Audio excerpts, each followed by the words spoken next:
চক্র ধারণ করলেন। এই চক্র যেই না সামনে গিয়েছে তখন ওই নারাসুরের চৈতন্য জেগেছে। বলছে তুমি কে? বলে এই যে চক্রটা যখন সামনে গেছে তখন ভাবনা করছে আর সেই গোবিন্দ, সেই ভগবান যাইবা মাত্র কি করেছে এই দেহটা মস্তক আর এই দেহ আলাদা হলো। আলাদা হইবা মাত্র ভগবান ভগবান বলে কাঁদে নারাসুর ভগবানকে লাভ করেছিল। মা বলেছিল ও ভগবান আমি তোমায় রাগান্বিত করেছিলাম কেন জানো ভগবান? তার একটাই কারণ কি ভগবান জানো? আমি জানি তোমার ওই চরণ পাইবার জন্য কত যুগে মনে বেশি,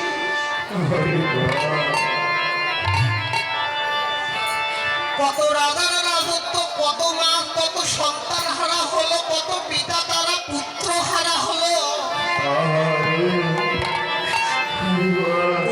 তোমার হস্তেই যদি আজ আমার এই মৃত্যু হবে তুমি আমায় একটা কথা দাও। অন্তিম কালে কোন মহাপাপী যদি একবার ভগবানকে দর্শন করতে পারে তার মতো কি আর ভাগ্য আছে বাবা?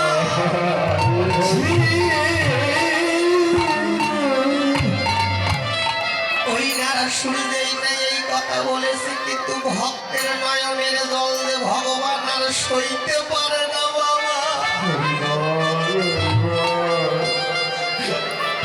বলেছিল বলো নারাসুর তুমি কি চাও?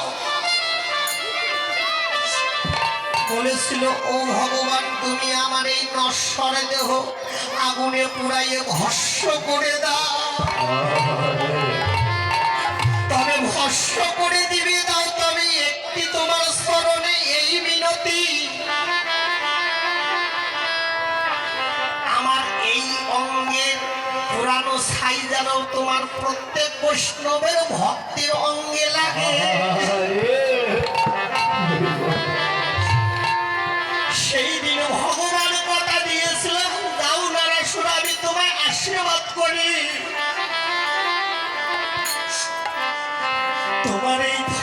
তোমার এই অঙ্গে তোমার এই দেহে ভস্ম ছাই সেই দিনে তোলে আবির হয়ে প্রত্যেক ভক্তের চরণে আর অঙ্গে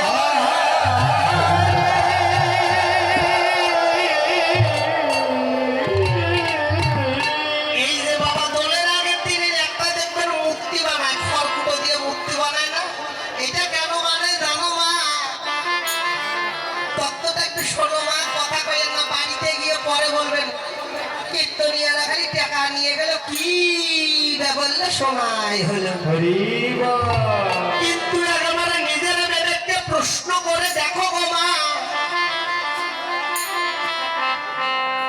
বলে তুই এত কীর্তন শোনেন ভগবতীপুর রসিলপুর 30,000 40,000 টাকা দিয়ে কীর্তনী নিয়ে আসে, একটা কথা বলেন তো মা ভক্ত প্রহ্লাদ মাতৃগর্ভে কত বছর ছিল? দেখছেন মায়েরা কীর্তন শোনে বাবা? এই যে বাবা বলেছে, এই যে দাদু ভাই বলেছে 5,000 বছর। আর এই হোলিকার বড় ভাইয়ের নাম কি ছিল বলেন? হোলিকা যে আলোচনাটা আজকে হচ্ছে এখানে, ওই হোলিকার বড় ভাইয়ের নাম ছিল হিরণ্যকশিপু বাবা। ওই হোলিকা বরদান পেয়েছিল কি বরদান জানো? এই তত্ত্বগুলো বলতাম না আমি ছোটবেলায় যখন এই এলাকায় মামার বাড়িতে আসি, আমার দাদু বসে বসে বলতো রে ভাই, দাদু তো আর আমার জগতে নাই, ওই যে এক দাদু আছে এই যে দাদু আছে, ছোটবেলায় এদের পিছনে পিছনে সঙ্গ সমস্ত দাদুরা আছে, হয়তো ভাই এরাও আর কয়েকদিন পর থাকবে না মা। আমাকে যে পালাটা দেওয়া হয়েছে মানুষের জীবনে এই পালাটাও একদিন নেমে আসে।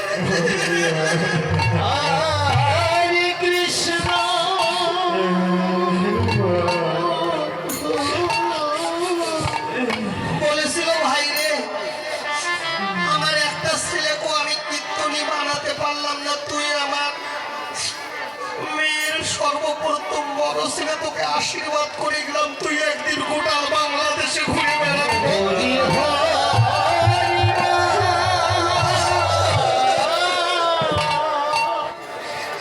সেই হোলিকা বরদানে পেয়েছিল, ব্রহ্মা বলেছিল শোনো হোলিকা, এই যে আমি তোমায় বরদান দিয়ে একটা চাদরে দিলাম, কখনো তুমি তোমার এই দেহ আগুনে পুড়বে না। ওই হিরণ্যকশুবের একমাত্র সন্তান ছিল হরিভক্ত, কৃষ্ণ ভক্ত। কোন মা যদি কৃষ্ণ ভক্ত হয়, বাবা যদি নাও হয়, তার সন্তানে দেখবেন ভাগ্যক্রমে কৃষ্ণ ভক্ত সন্তান হয়।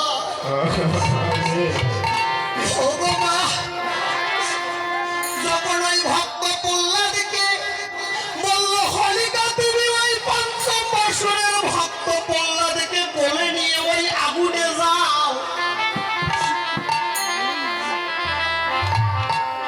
ছোট ভক্ত প্রহ্লাদ 5 বছর বয়স, দুটি নয়নের জলে কাঁদে আর গোবিন্দকে ডাকে, ঠাকুর তুমি আমায় রক্ষা করো।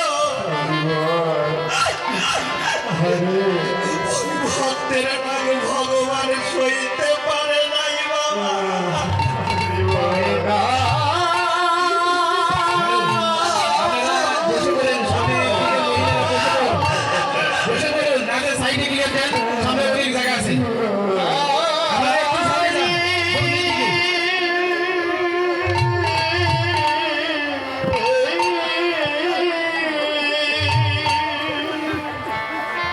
কৃষ্ণ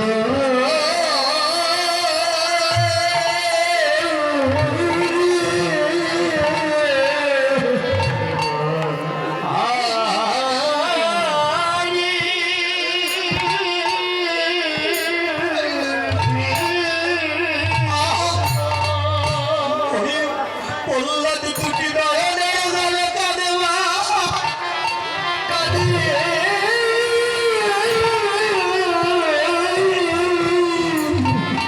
সেই না হোলিকাকে কোলে লয়ে ওই আগুনে গেছে। ওই আগুনে মাঝখানে যেই না গেছে, ব্রহ্মা বলছে হোলিকা তুমি মহা অপরাধ করেছো। যতই আমি তোমায় বরদান করি, কিন্তু তোমাকে বলি নাই তুমি আমার বৈষ্ণব ভক্তকে নিয়ে যাও। তুমি আমার একমাত্র বৈষ্ণব ভক্তকে কোলে লইয়ে আগুনে ঝাঁপে দিয়েছো, তাই আমি তোমায় অভিশাপে দিলাম তুমি ভস্ম হয়ে যাও। ওই সঙ্গে সঙ্গে হোলিকা ভস্ম হয়ে যাও। ওই ভক্ত প্রহ্লাদ যেই না ধীরে ধীরে আসে বাহিরে বাবা, এসে বলে বাবা ও বাবা, ওই যে রাকে হরি মারে কে বাবা। ওগো বাবা তুমি জানো না বাবা, এই জাগতিক জগতে একাই এসেছি, একাই যাব। তুমি তো আমার পিতা, তাই তোমার স্মরণে আমার একটি মনতি। আমি জানি আমার সঙ্গের সাথী কেউ হবে না, তোমারও হবে না। এই ভক্ত প্রহ্লাদের আরেকজন ছিল পুত্র, সেটিকে জানো বাবা? সেটার নাম হলো, আর এক ভক্ত ছিল তার নাম বলিরাজ। ওই বলিরাজ কি করেছে বাবা? দান করার জন্য ব্রত করেছিল, তাই না? তত্ত্বটা শুনে যান মায়েরা। যেই না ওই বামন অবতার ধরে ভগবান গিয়েছিলেন, ওই 3 পদভূমি দেওয়ার কথা ছিল, দিয়েছিল। ওই 2 পদ দিবার পরে আর একটা পদ দেওয়ার জায়গা নাই। তখন বলেছিল প্রভু গো, তুমি পাতাল নাও জমি নাও তাতে দুঃখ নেই, তবে ভক্তের কাছে আর একটা শ্রেষ্ঠ জায়গায় আছে। ওই জায়গায় আমি তোমার এই পা খানা থব চরণ খানা। কেননা জানো প্রভু গো, আমি তো জানি এই জাগতিক জগতে তোমার ওই চরণের জন্য কত না ভক্ত কাঁদিছে। তারা সর্বকালে কাঙ্গাল হয়ে গেছে।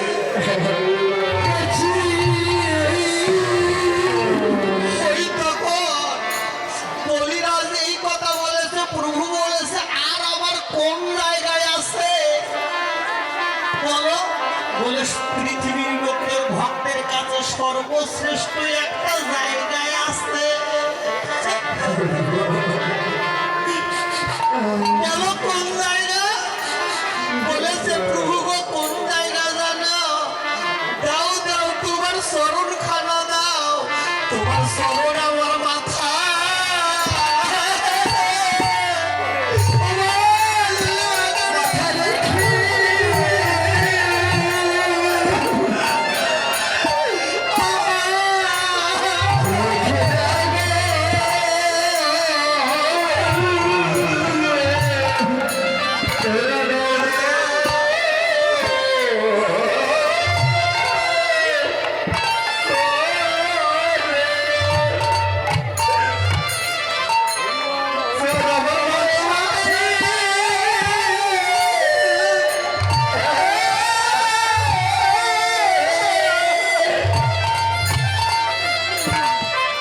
আমার মাথায় রেখে দে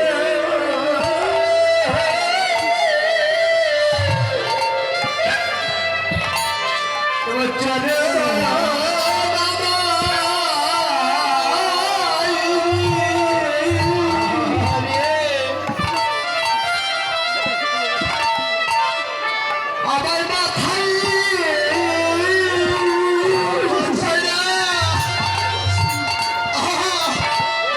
মাথা রেখে যাবি।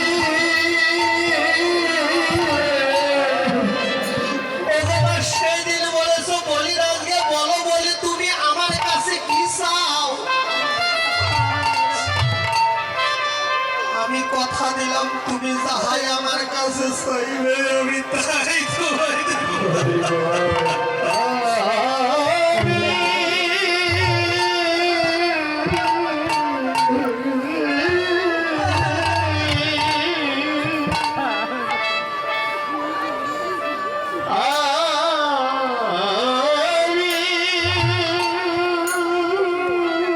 ওই বলি মহারাজ বলেছিল প্রভু তুমি যদি আমায় দিতে চাও তুমি সেটি দাও। তুমি আমার ঘরের দাঁড়ি হয়ে থাকিও। কত বড় তত্ত্ব কথা বলছে। কেমন ভক্ত হলে ওই ভগবানের ঘরে দেয়, ওই ভক্তের ঘরে দাঁড়ি হয়ে থাকতে পারে ভগবান দেখেছে। ওই কোন দাঁড়ির কথা বলেছে বাবা। বলছে বাবা তুমি আমার ঘরের দাঁড়ি হয়ে থাকিও।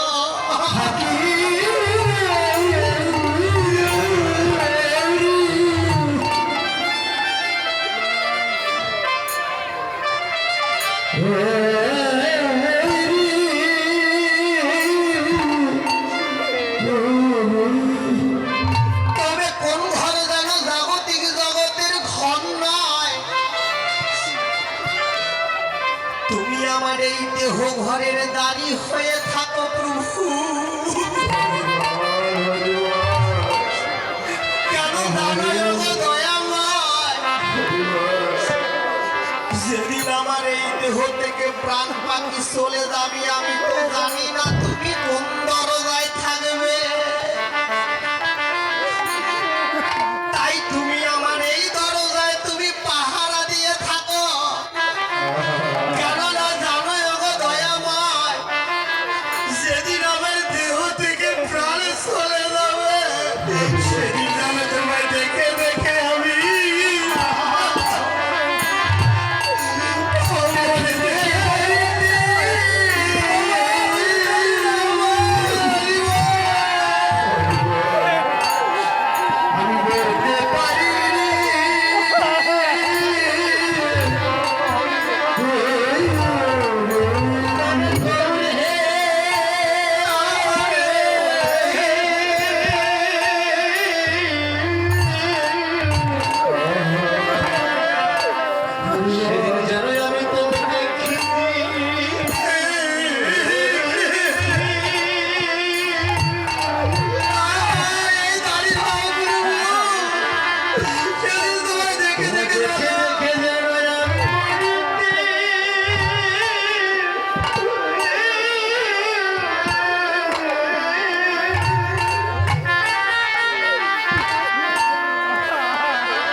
শেষের দিন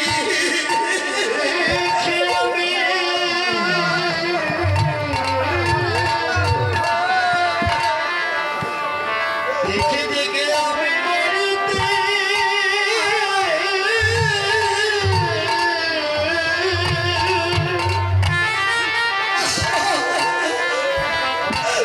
মরিতে মরিতে পারি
তুমি